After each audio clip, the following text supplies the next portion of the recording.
ज्ञान, विज्ञान आणि सुसंस्कार यांसाठी शिक्षण प्रसार, शिक्षण महर्षी डॉक्टर बापूजी साळुंखे, श्री स्वामी विवेकानंद शिक्षण संस्था कोल्हापूर संचलित शिक्षण महर्षी डॉक्टर बापूजी साळुंखे महाविद्यालय मिरज, चिटणीसाची कार्यपद्धती SP या विषयांतर्गत आज आपण लाभांश आणि व्याज या पाठाचा अभ्यास करणार आहोत. आता लाभांश आपण जर पाहिलं तर कुठलीही कंपनी असेल तर त्या प्रत्येक कंपनीचा मुख्य उद्देश जो आहे हा जास्तीत जास्त नफा कमवणं हे असतो. म्हणजे अगदी ती खाजगी स्वरूपातील कंपनी असेल किंवा सार्वजनिक क्षेत्रातील कंपनी असेल, कोणतीही कंपनी जरी असेल तर त्या कंपनीचा मुख्य उद्दिष्ट नफा मिळवणे व त्याचे महत्तीकरण करणे हे असते. आणि भागधारक हे नफा मिळण्याच्या उद्देशानेच कंपनीमध्ये गुंतवणूक करत असतात. आता लाभांश म्हणजे आपल्याला माहिती आहे डिव्हिडंड, आणि व्याज म्हणजे पण आपल्याला माहिती आहे इंटरेस्ट. आता हा लाभांश कोणाला दिला जातो आणि व्याज कोणाला दिलं जातं? तर लाभांश जो आहे हा भागधारकांना दिला जातो आणि व्याज जे आहेत हे कर्जरोखेधारक असतील, ठेवीधारक असतील, यांना व्याज दिलं जातं. त्यातला पहिला जो काही घटक आहे तो घटक आपण आता अभ्यासणार आहोत, तर तो आहे लाभांश. तर ह्या लाभांशमध्ये आपण जर पाहिलं तर लाभांश जो आहे डिव्हिडंड, इंग्लिशमध्ये आपण काय म्हणतोय तर डिव्हिडंड असं म्हणतोय. डिव्हिडंड हा जो काही शब्द आहे हा डिव्हिडेंटम या लॅटिन शब्दापासून निर्माण झाला. डिव्हिडंड जो काही शब्द आहे ज्याला आपण लाभांश असं म्हणतोय, इंग्रजीमध्ये डिव्हिडंड असा शब्द आपण वापरतोय. तर डिव्हिडंड हा जो शब्द आहे हा डिव्हिडंटम या लॅटिन शब्दापासून निर्माण झाला आणि ज्याचा अर्थ ज्याचे विभाजन होऊ शकते असा. तर लाभांश म्हणजे काय? तर लाभांश म्हणजे कंपनीच्या नफ्यातील काही हिस्सा. कंपनी प्रत्येक वर्षी आपले जे काही सभासद आहेत त्या आपल्या सभासदांना लाभांश देत असते. तर हा कंपनी लाभांश कधी देणार आहे?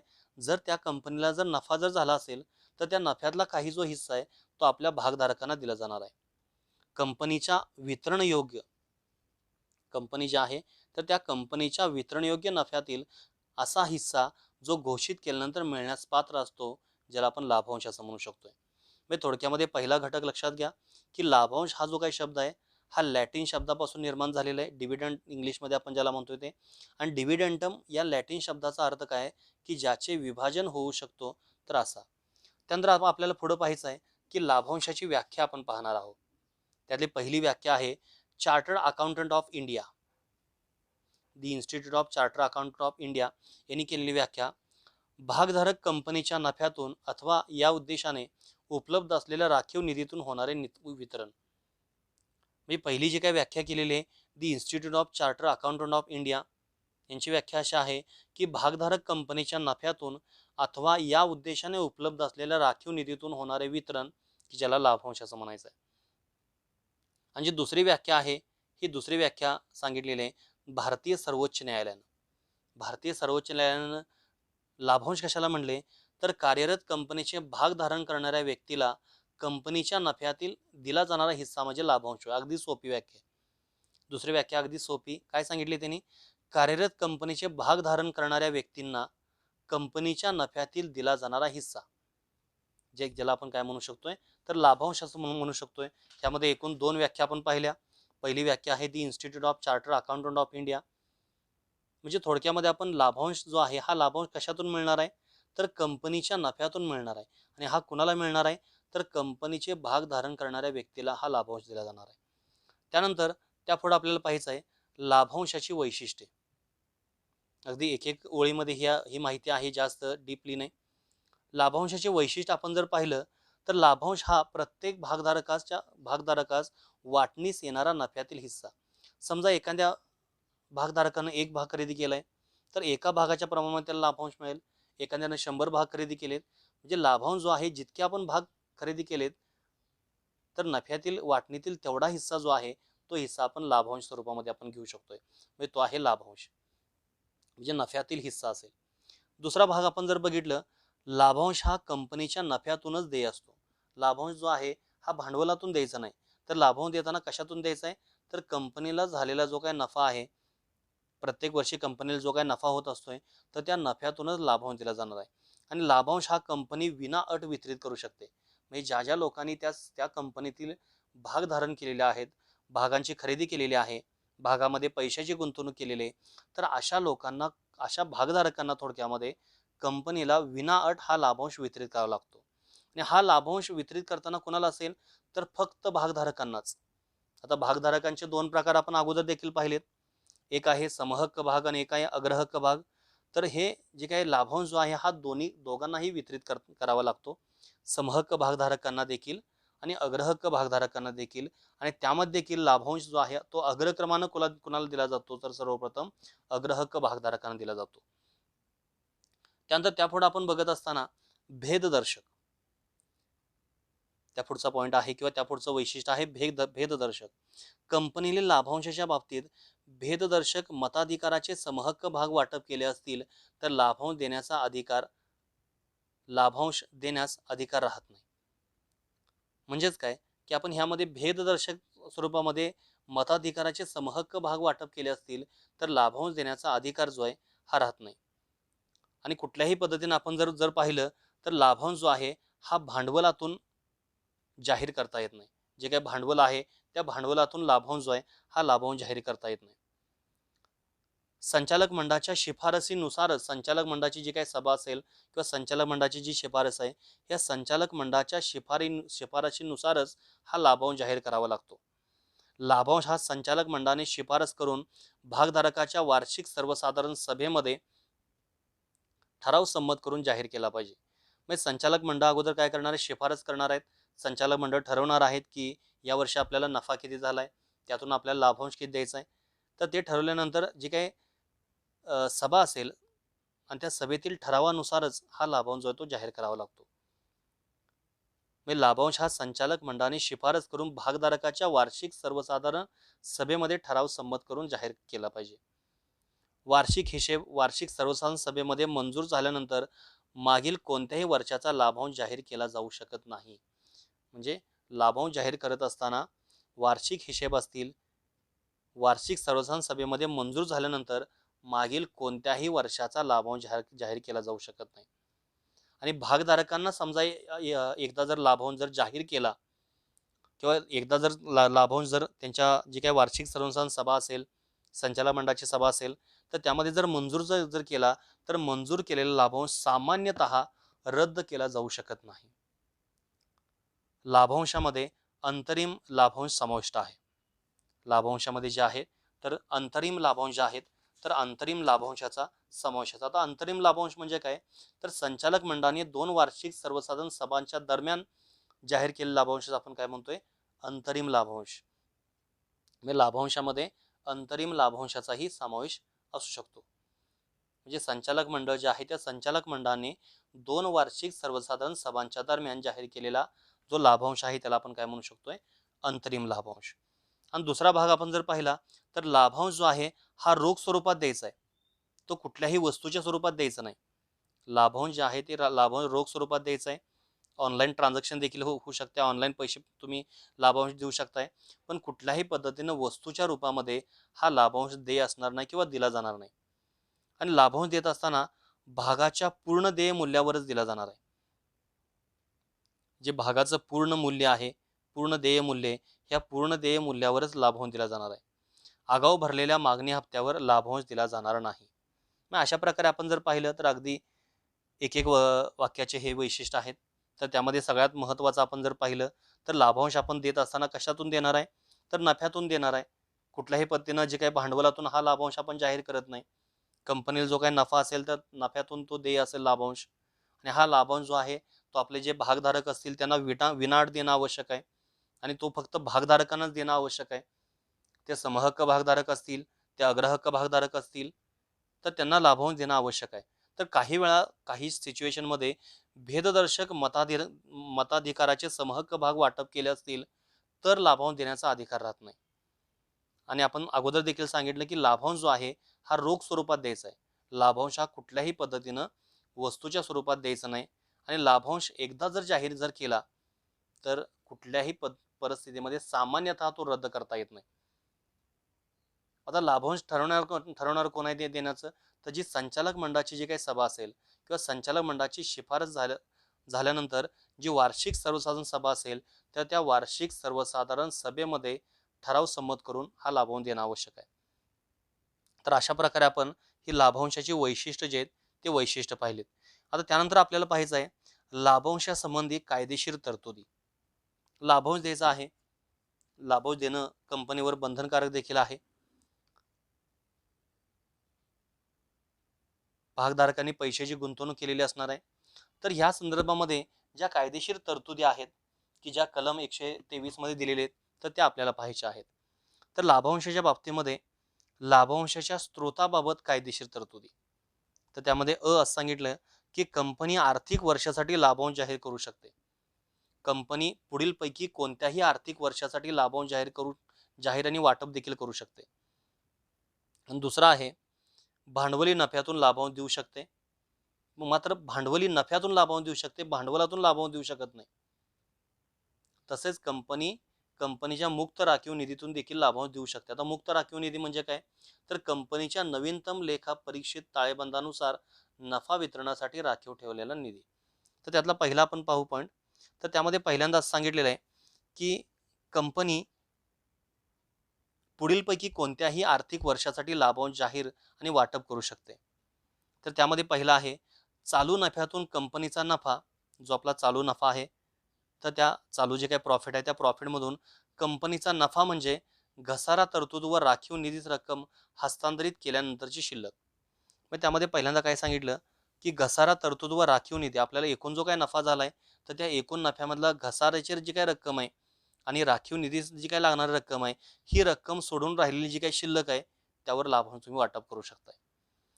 म्हणजे जो चालू नफ्यातून जो काय चालू नफा आहे, तर त्या चालू नफ्यातून कंपनीचा नफा म्हणजे काय की घसारा तरतूद, जी काय डिप्रिशिएशन असेल ज्याला घसारा असं म्हणू शकतोय, तर ती घसारा तरतूद आणि रिझर्व्ह फंडसाठी राखीव निधीसाठी जी काही रक्कम आहे, ही रक्कम हस्तांतरित केल्यानंतर जी काही शिल्लक आहे तर त्यावेळी आपण काय करू शकतोय, तर लाभांश देऊ शकतोय. दुसरा आहे मागील वर्षाचा घसारा वजा केल्यानंतर. आणि तिसरा आहे लाभांश वाटपासाठी केंद्र किंवा राज्य सरकारने पुरवलेल्या निधीतून. मग ह्यामध्ये काय सांगितलं की कंपनी पुढीलपैकी कोणत्याही आर्थिक वर्षासाठी लाभांश जाहीर आणि वाटप करू शकते. त्यामध्ये पहिला पॉईंट काय सांगितला की चालू नफ्यातून कंपनीचा नफा म्हणजे काय, तर घसारा तरतूद आणि राखीव निधीची जी काही रक्कम आहे ती रक्कम हस्तांतरित केल्यानंतरची जी काही शिल्लक आहे त्यावर आपण लाभांश देऊ शकतोय. दुसरं म्हणजे काय की मागील आर्थिक वर्षाच्या नफ्यातून घसारा वजा केल्यानंतरची रक्कम.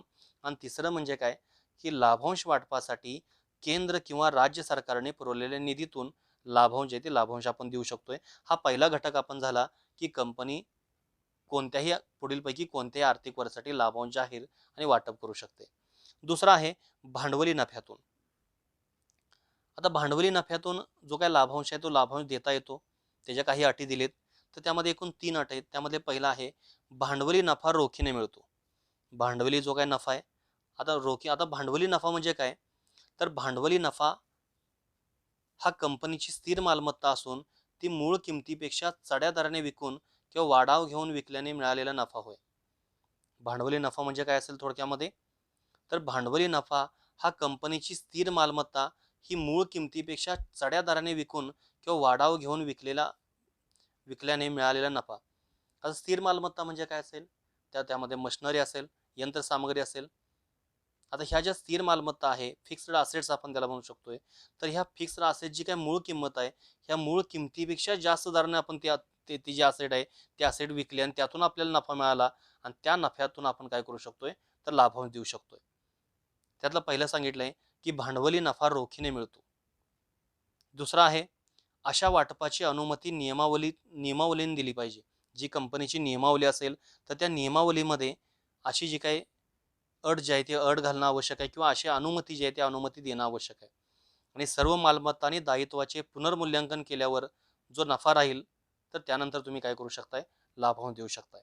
मी लाभांश देताना तुम्हाला ह्या पद्धतीने सांगितलं की कंपनी जी काही आर्थिक वर्ष असेल त्यामधून घसारा वजा करणं असेल किंवा राखीव निधीसाठी काही रक्कम देणं असेल, केंद्र सरकारनं किंवा राज्य सरकारनं काही पुरवलेला निधी असेल लाभांशासाठी, तर त्यातून जो काही लाभांश देऊ शकते. आणि तसंच भांडवली नफ्यातून म्हणजे एखादी भांडवली मालमत्ता मूळ किमतीपेक्षा जास्त किमतीने जर विकली आणि त्यातून जर नफा झाला, तर त्या नफ्याची जी काही रक्कम आहे त्या रकमेचा वापर करून ती व्यवसाय संस्था किंवा ती जी कंपनी आहे ती कंपनी लाभांश देऊ शकते.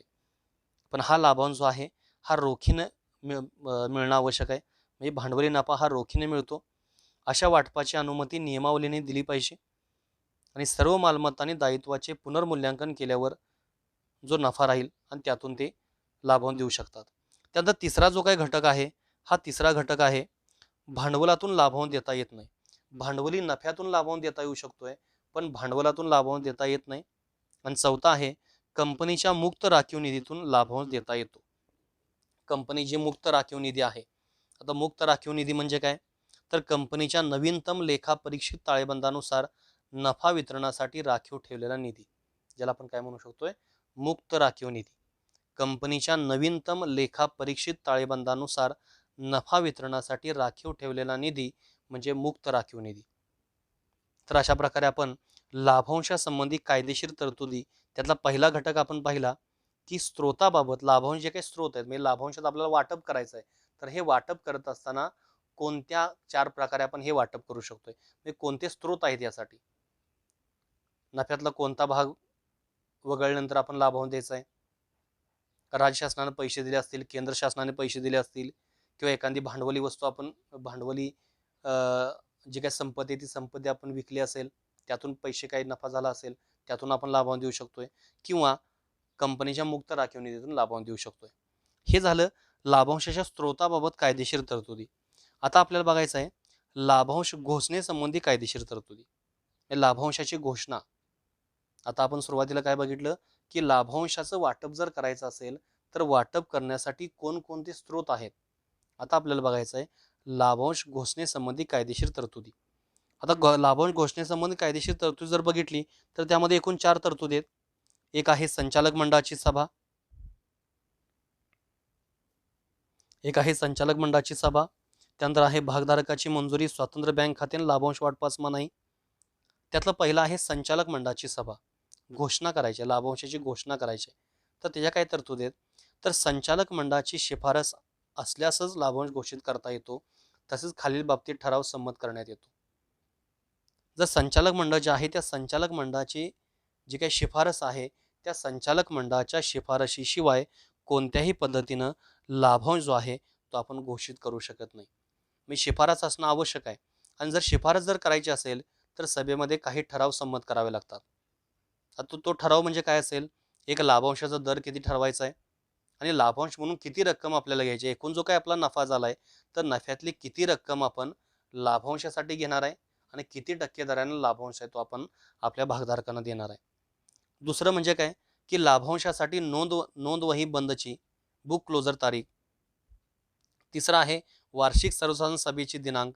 आणि चौथा आहे लाभांश रक्कम वाटपासाठी बँकेत स्वतंत्र खाते उघडणे. म्हणजे आपण पहिला भाग जर बघितला संचालक मंडळाची सभा, तर या संचालक मंडळाच्या शिफारशीशिवाय लाभांश आपण 100% देऊ शकत नाही. त्यांची शिफारस असणं आवश्यक आहे, आणि त्या शिफारसीसाठी ज्यांची जी काही सभा असेल त्या सभेमध्ये काही ठराव संमत करून घेणं आवश्यक आहे. म्हणजे किती टक्के दराने लाभांश द्यायचा आहे, लाभांश देण्यासाठी किती रक्कम घ्यायची आहे, लाभांशाचे नोंदवही बंदची जी काही तारीख आहे ती तारीख किती असेल, वार्षिक सर्वसाधारण सभेची जी काही सभा आपल्याला घ्यायची आहे तर त्या सभेची दिनांक, आणि लाभांश वाटपासाठी बँकेमध्ये स्वतंत्र खाते उघडले पाहिजे. या 4 स्वरूपाचे जे काही ठराव आहेत हे ठराव संमत करून घेणं आवश्यक आहे. त्यानंतर संचालक मंडळाची सभा झाली, त्यामध्ये ठरलं लाभांश देण्याचं, त्यामध्ये काय जी काय पर्सेंटेज ती ठरली, काही रक्कम काढली. आता काय असेल तर भागधारकांची मंजुरी. वार्षिक सर्वसाधारण सभेत सामान्य ठराव संमत करून भागधारकाकडून लाभांश मंजूर होतो.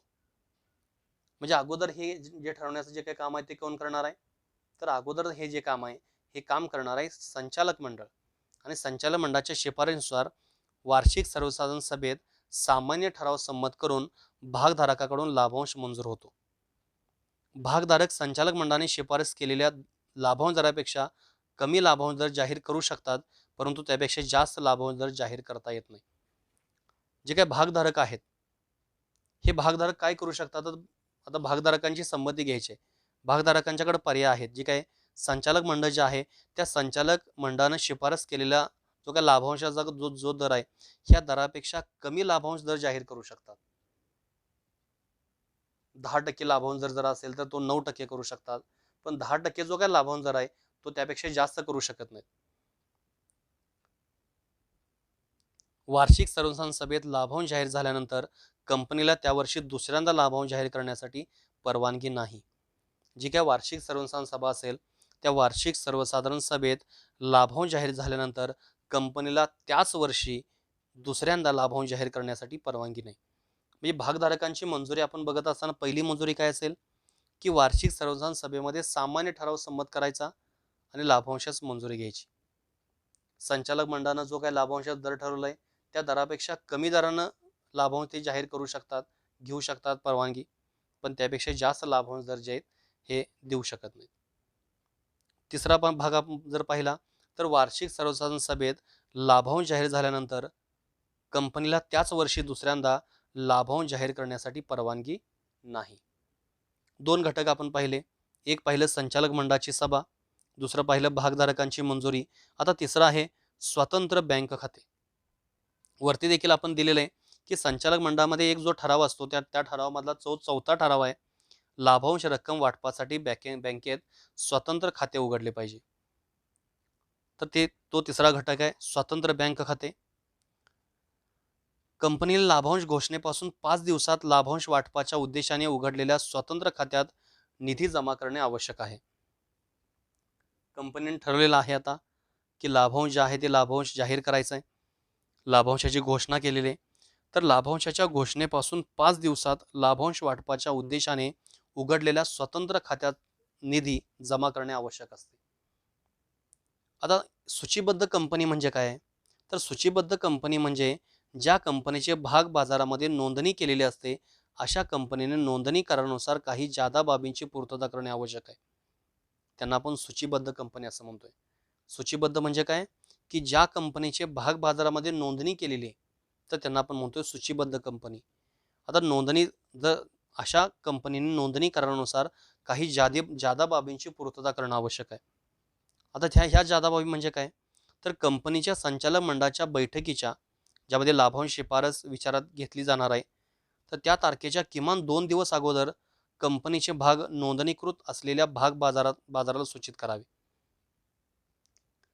पहिल्यांदा काय सांगितलं तुम्हाला, तर जी सूचीबद्ध कंपनी म्हणजे काय की ज्यांची भाग बाजारामध्ये नोंदणी केलेली आहे त्यांना सूचीबद्ध कंपनी असं म्हणतोय. इतर कंपन्यापेक्षा काही जी काय बाबी त्या बाबी त्यांना जास्त करावे लागतात. त्यातली कोणती बाब जास्त आहे?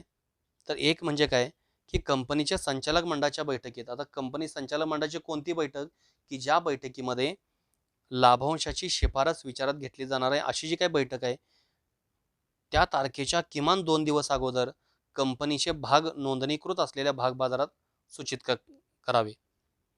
दुसरा आहे त्यामध्ये संचालक मंडळाच्या बैठकीनंतर, संचालक मंडळाची जी काही बैठक आहे त्या बैठकीमध्ये जो काही दर ठरला असेल, रक्कम ठरली असेल, तर संचालक मंडळाच्या बैठकीनंतर लाभांशाची घोषणा केल्यासंबंधीची सूचना भाग बाजाराला देणे. संचालक मंडळाच्या बैठकीमध्ये लाभांश जाहीर करण्याचं ठरलेलं आहे. शिफारस जो काय ठराव आहे तो ठराव मांडलेला आहे. तर त्यानंतर लगेच काय करणं आवश्यक आहे? तर लाभांशाची घोषणा केल्यासंबंधी सूचना भाग बाजाराला देणं आवश्यक आहे. त्यानंतर नोंदवही बंदची, ज्याला आपण बुक क्लोजर म्हणतोय, सूचना भाग बाजार नोंदवही बंद करण्यापूर्वी किमान 7 दिवस अगोदर सूचना द्यावी. नोंदवही बंदची म्हणजे बुक क्लोजर सूचना. ही बुक क्लोजर सूचना कधी द्यायची आहे? तर नोंदवही बंद करण्यापूर्वी किमान 7 दिवस अगोदर. आता बुक क्लोजर म्हणजे काय? तर या काळात कंपनी सभासद नोंदणी पुस्तिकेत कोणताही बदल करत नाही व कोणतेही हस्तांतरण स्वीकारत नाही. बुक क्लोजर म्हणजे काय की हा असा कालावधी असेल की ज्या काळामध्ये कंपनी सभासद नोंदणी पुस्तिकेत कोणताही बदल करत नाही आणि कोणताही हस्तांतरण स्वीकारत नाही. त्यानंतर सभासद नोंद पुस्तिका व हस्तांतरण नोंद पुस्तिका बंद ठेवणे. भारतीय मध्यवर्ती बँकेने, भारताची मध्यवर्ती बँक कोणते? तर रिझर्व्ह बँक ऑफ इंडिया. तर भारतीय मध्यवर्ती बँकेने अनुमती दिलेल्या electronic clearing service ECS online स्वरूपामध्ये किंवा NEFT national electronic fund transfer द्वारे लाभांश वाटप केले जावे. RBIने जे काही सांगितलेलं आहे किंवा RBIने जे स्रोत सांगितलेले आहेत की लाभांश आपण देत असताना 2 प्रकारे आपण ऑनलाईन स्वरूपामध्ये इलेक्ट्रॉनिक स्वरूपात देऊ शकतोय. तर त्यामध्ये आहे इलेक्ट्रॉनिक क्लिअरिंग सर्व्हिस किंवा NEFT द्वारे लाभांश आहे ते लाभांश वाटप केलं जाऊ शकतं. नोंदणीकृत कंपनीला प्रत्येक भागासाठीचा लाभांश याप्रमाणे लाभांशाची घोषणा करावी लागते. नोंदणीकृत कंपनी जे त्या नोंदणीकृत कंपनीला प्रत्येक भागासाठीचा लाभांश याप्रमाणे लाभांशाची घोषणा करावी लागते. आणि चौथा जो आहे यामध्ये लाभांश वाटपास मनाई. कंपनी जर ठेवीची परतफेड व ठेवीवर व्याज देण्यास असमर्थ ठरली असेल, कधी लाभांश वाटपास मनाई?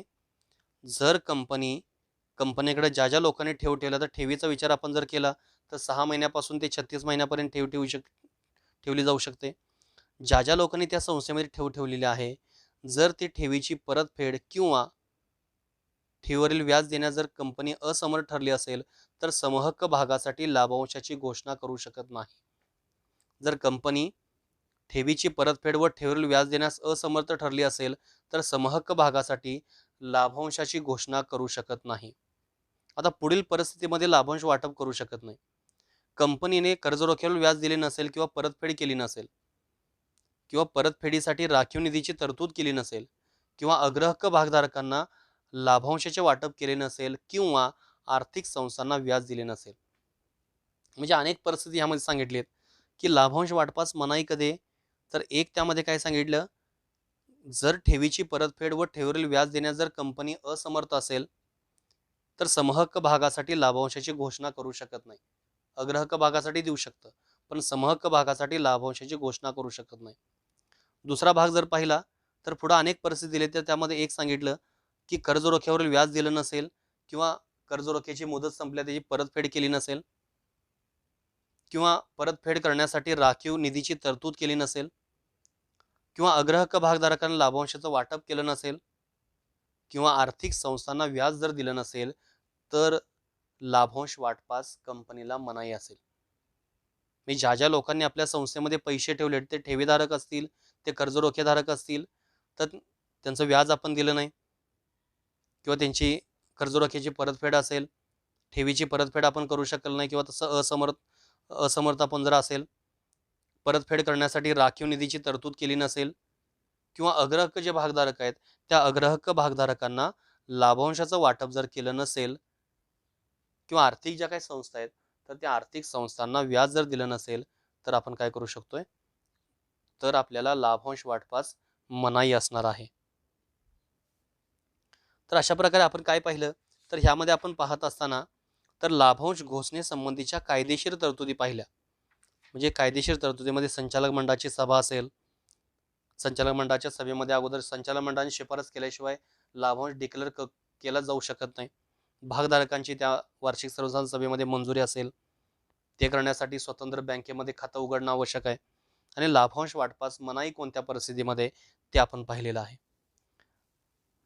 आता हे जे काही लाभांश आहे त्या लाभांश वाटपा संदर्भामध्ये ज्या कायदेशीर तरतुदी आहेत, तर या कायदेशीर तरतुदी आपल्याला पाहिजेत. आता कायदेशीर तरतुदीमध्ये पहिली तरतूद काय आहे की लाभांश कसा द्यायचा आहे, तर तो रोख स्वरूपात द्यायचा आहे. लाभांश कुठल्याही पद्धतीनं वस्तूच्या स्वरूपात लाभांश द्यायचा नाही. लाभांश कसा देणार आहे, तर रोख स्वरूपामध्ये हा लाभांश द्यायचा आहे. लाभांश देताना कोणत्याही माध्यमातून देऊ शकतात. म्हणजे रोख स्वरूपात देऊ शकतात, लाभांश धनादेश असेल, किंवा अधिपत्राद्वारे असेल, किंवा कोणत्याही इलेक्ट्रॉनिक माध्यमाद्वारे ह्या लाभांशाचं वाटप केलं जाऊ शकतं. लाभांशाचं वाटप करताना रोख स्वरूपात असेल, धनादेशाद्वारे असेल, अधिपत्राद्वारे असेल, किंवा इलेक्ट्रॉनिक माध्यमातून ECS असेल, किंवा NEFT मार्गे असेल, तर हे लाभांश आहे ते लाभांशाचं वाटप जे ते केलं जाऊ शकतं. त्यानंतर संयुक्त भागधारक. सभासद नोंदवहीतील नोंदीनुसार संयुक्त भाग भांडवल धारण करणाऱ्या व्यक्तीच्या बाबतीत प्रथम क्रमांकाला नाव असणाऱ्या व्यक्तीच्या नावे किंवा भागधारकांनी लेखी दिल्यानुसार त्यांच्या नावे पत्त्यावर लाभांश अधिपत्र पाठवले जाते. जर संयुक्त भागधारक जर असेल, तर ह्या संयुक्त भागधारकाच्या बाबतीमध्ये लाभांशाचं वाटप कसं करायचं आहे, तर संयुक्त भागधारकाच्या वाटे प्रथम क्रमांकाला संयुक्त म्हणजे काय की 2 पेक्षा जास्त असतील व्यक्ती, त्यामध्ये त्यांनी जे काही भाग जे ते भाग संयुक्तपणे खरेदी केले असतील, तर त्यामध्ये प्रथम क्रमांकाचं नाव असणाऱ्या व्यक्तीच्या नावे किंवा भागधारकाने लेखी दिल्यानुसार त्यांच्या नावे पत्त्यावर लाभांश अधिपत्र पाठवलं जातं आणि त्यानुसार लाभांश दिला जातो. आता लाभांश वाटपाचा जो काही कालावधी आहे, ज्यासाठी कलम 124 सांगितलं, तर कंपनीला लाभांशाच्या घोषणेच्या तारखेपासून 30 दिवसाच्या आत लाभांश वाटप करणे आवश्यक आहे. किती दिवस? 30 दिवस. लाभांशाची घोषणा केल्यापासून 30 दिवसाच्या आत लाभांश वाटप करणं आवश्यक आहे. आणि लाभांश फक्त कुणाला मिळणार आहे, तो केवळ नोंदणीकृत भागधारकांना मिळणार आहे. लाभांश मिळणार आहे कुणाला? नोंदणीकृत भागधारकांना. समहक्क भागधारकांना लाभांश वाटण्यापूर्वी अग्रहक्क भागधारकांना लाभांश मिळवण्याचा हक्क आहे. आणि लाभांशाचं वाटप करताना काय करायचं आहे, आपण जर भागधारक जर पाहिले तर समहक्क भागधारक आहेत किंवा अग्रहक्क भागधारक आहेत. पण समहक्क भागधारकांना लाभांश देण्यापूर्वी अग्रहक्क भागधारकांना लाभांशाचं वाटप करणं आवश्यक आहे. अग्रहक्क भागधारक व संचयी अग्रहक्क भागधारकांचे लाभांश वाटप झाल्यानंतर उर्वरित नफ्यातून समहक्क भागधारकांना लाभांश वाटप केले जाते. मी सुरुवातीला काय करायचं आहे, तर अग्रहक्क भागधारकांना लाभांश द्यायचा आहे किंवा संचयी अग्रहक्क भागधारकांचा लाभांशाचं वाटप करायचं आहे. आणि हे वाटप केल्यानंतर जो उर्वरित जो नफा आहे त्या उर्वरित नफ्यातून समहक्क भागधारकांना जो काय लाभांश आहे तो लाभांश द्यायचा आहे. लाभांश दोन्ही स्वरूपामध्ये मिळणार आहे. ज्यांचं डीमॅट अकाउंट आहे त्यावर देखील मिळेल किंवा जे भौतिक स्वरूपामध्ये त्यांना देखील मिळणार आहे. जर डीमॅट स्वरूपामध्ये भाग खरेदी केले असतील तर डिपॉझिटरी करून कळवलेल्या लाभप्रद मालकाला, ज्याला आपण BO असं म्हणतोय, बेनिफिशियल ओनर असेल, आपण पाठीमागे संकल्पना पाहिलेली म्हणजे गुंतवणूकदार, जर डीमॅट स्वरूपात भाग खरेदी केले असतील तर डिपॉझिटरी करून कळवलेल्या लाभप्रद मालकांना लाभांश दिला जातो. आणि जर कागदपत्र किंवा भौतिक स्वरूपात भाग धारण केले असतील तर कंपनीच्या सभासद नोंद पुस्तकात नावे असणाऱ्या सभासदांना लाभांश दिला जातो. मी लाभांश देत असताना रिमॅटरलायझेशन असेल किंवा डिमॅटरलायझेशन असेल, डीमॅट असेल किंवा रिमॅट असेल, या दोघांनाही लाभांश मिळणार आहे.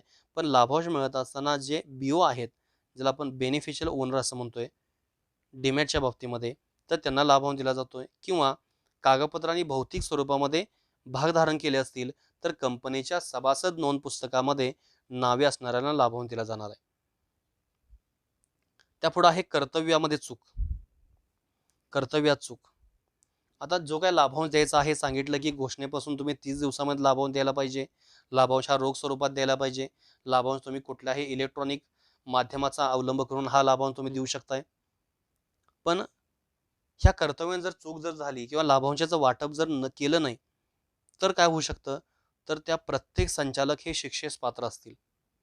जोपर्यंत लाभांश वाटप होत नाही तोपर्यंत 12% दराने व्याज देण्यास ते जबाबदार असतील. म्हणजे कर्तव्यामध्ये चूक जो काही लाभांश घोषित केलेला आहे, हा लाभांश घोषित जो 30 दिवसामध्ये त्या लाभांशाचं वाटप करणं आवश्यक आहे.